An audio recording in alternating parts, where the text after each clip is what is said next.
बड़ी खबर सामने आ रही है। आरसीए हेडॉक कमेटी में बड़ा बदलाव देखने को मिला है। तो धनंजय सिंह खिवसर के अलावा सबका पत्ता यहां पर साफ है। तो संयोजक जयदेव यानी को भी यहां हटाया गया है। आरसीए से लंबे समय से विवाद के चलते आरसीए में बड़ा बदलाव यहां पर देखने को मिला है। तो दीनदयाल कुमावत को बनाया गया है आरसीए का संयोजक। इसी के साथ आपको बता दें, प्रतापगढ़ के सचिव पिंकेश पोरवाल व घनश्याम तिवारी के पुत्र आशीष तिवारी जसवंत यादव के बेटे को मोहित यादव को भी मिली है।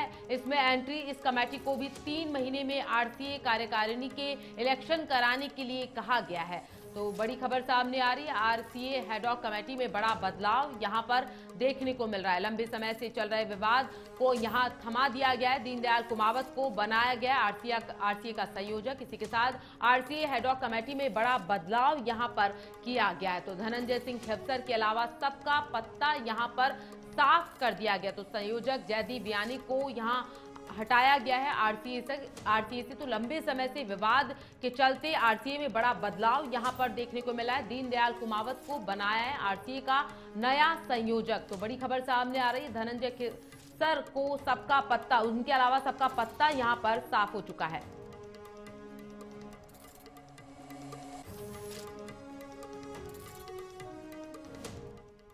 इस खबर पर ज्यादा जानकारी के लिए deputy news editor Amarinder Mishra हमारे साथ फोन लाइन पर जुड़ चुके हैं। क्या कुछ कहना चाहेंगे? यहाँ पर बड़ा बदलाव किया गया है। जी बिल्कुल, एक बहुत बड़ा बदलाव है क्योंकि पिछले कुछ दिनों आरसी की जो समिति थी उसके अंदर भी ये तदाद समिति के अंदर भी खींचतान साफ दिखने आ रही थी। धनंजय सिंह का एक धड़ा था, वहीं संयोजक जयदीप बयानी जो हैं उनका एक धड़ा था और दोनों के बीच में समन्वय की कमी दिखाई दे रही थी। हमने देखा था किस तरीके से जो जिला समितियां हैं उनको एक के बाद एक आरसी की तदर्थ समिति के द्वारा असंबद्ध किया जा रहा था। यहाँ तक कि धनंजय सिंह की जो जोधपुर जिला एसोसिएशन है उसको भी असंबद्ध किया गया था। तो ये बहुत बड़ी लड़ाई चल रही थी और इसका सबसे ज्यादा खामियाजा जो था जो खिलाड़ियों को होना था, क्योंकि अभी जब राज्य स्तरीय जो टूर्नामेंट होने हैं उसमें चयन कैसे होगा, जब 3-3 जो है जिला समितियां उनको असंबद्ध कर दिया गया आरसी के द्वारा, तो वो तमाम चीजें थी और उसका कहीं ना कहीं लपट जो है हम कह सकते हैं राज्य सरकार तक भी जा रही थी, क्योंकि जयदीप बयानी जो है वह खुद विधायक भी हैं। वहीं पर अभी भी हम देख सकते हैं कि जो तमाम लोग हैं, धनंजय सिंह खीवसर जो है वह एक मंत्री पुत्र भी हैं और भाजपा से उनका पुराना रिश्ता है। तो ऐसे में तमाम चीजों को देखते हुए सरकार के लिए भी कहीं ना कहीं मुश्किल बन रही थी और सबसे ज्यादा नुकसान जो हो रहा था वो खेल को तो हो ही रहा था। और एक सवाल अब ये भी उठ रहा था कि साल भर से ऊपर हो चुका है, पर ऐसे में तदर्थ समिति चुनाव कराने के लिए माहौल क्यों नहीं बना पाई। हम देख सकते हैं कि पिछले साल मार्च से ही आरसीए में चुनाव नहीं हुए और तदर्थ समिति जो है वह वहां पर कार्यकाल देख रही है।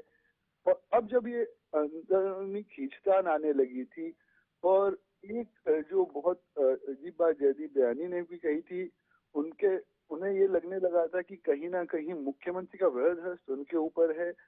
और अब ये देखने को मिल रहा है कि साफ दिखता है आज ये जो फैसला आया है कि इससे इस निर्णय से दिखता है कि किसी भी प्रकार का पक्षपात यहाँ पे सरकार की ओर से नहीं हो रहा था।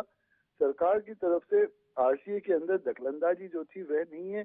और ऐसे में अब जो है नई समिति आई है तो नई उम्मीदें जग रही है। दीनदयाल कुमावत, ये भी भाजपा से इनका पुराना रिश्ता रहा है कि जयपुर जो देहात है उसके अध्यक्ष भी रहे हैं और युवा मोर्चा के भी प्रदेश अध्यक्ष रहे हैं। तो दीनदयाल कुमावत को बहुत समय से किसी अच्छी जगह था, तो अब इनको जो है यहाँ पर संयोजक बनाया गया है, एक महत्वपूर्ण पद दिया गया है। उम्मीद करते हैं कि इनके आने के बाद आरसीए के अंदर अच्छे बदलाव आएंगे और क्रिकेट जो है वह पुनः एक बार राजस्थान में आगे बढ़ेगा। और अगर हम बाकियों को भी देखें तो पिंकेश कुमार जैन जो कि प्रतापगढ़ जिला उस संघ से आते हैं, वह भी भाजपा के नेता हैं।